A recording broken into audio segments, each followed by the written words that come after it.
Hello guys नमस्ते welcome to my blog. आजको blog चाहिँ म उमा देवी मन्दिरबाट चाहिँ तपाईहरुलाई देखाउन गइरहेको छु। आजको ब्लग चाहिँ विशेष हुनेछ।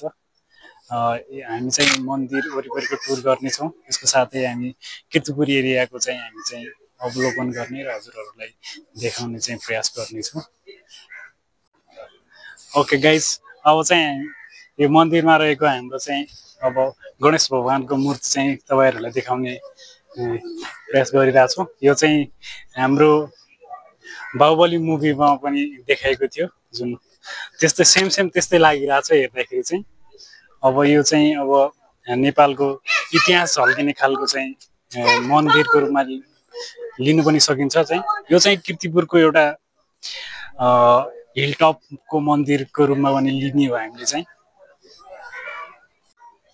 हेलो गाइज, अबको हाम्रो चाहिँ यो पार्टमा चाहिँ हामी तपाईहरुलाई यहाँको हाम्रो सनसेटको भ्यू चाहिँ तपाईहरुलाई देखाउन गइरहेको छौँ। यहाँबाट चाहिँ हाम्रो एकदम रमाइलो भ्यू देख्न सकिन्छ चन्द्रगिरी एरियाको।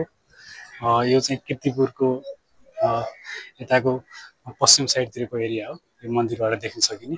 त्यसको साथसाथै अब हामीले यो मन्दिरमा देख्न सकिने भनेको चाहिँ हाम्रो आर्किटेक्चर डिजाइन हो, जुन चाहिँ नेवा संस्कृतिमा चाहिँ एकदम आर्किटेक्चरले चाहिँ डिजाइन गरिएको छ यो मन्दिरलाई चाहिँ।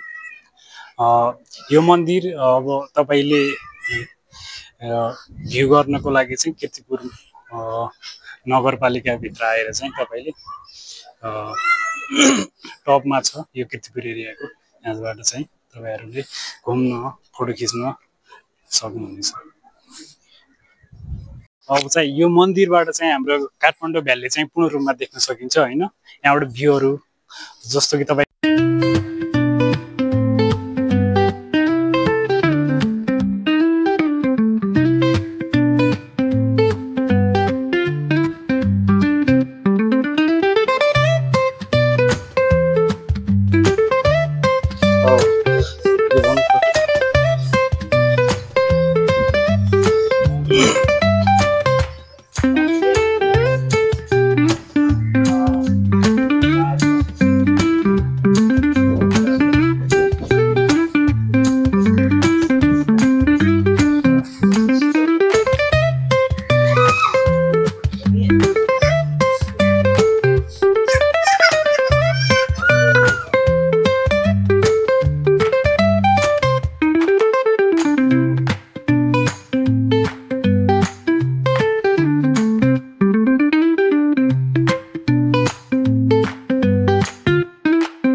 सो गाइज, आजको भिडियो चाहिँ मैले चाहिँ यही अन्त्य गर्न चाहन्छु। अब तपाईहरुले मेरो भिडियो मन पराइदिनु भयो भने लाइक शेयर कमेन्ट गरेर मलाई सपोर्ट गरिदिनु होला। अब चाहिँ अर्को भिडियो चाहिँ मैले नेक्स्ट प्लेसमा गएर चाहिँ तपाईहरुलाई एक्सप्लोर गर्नेछु। हस्।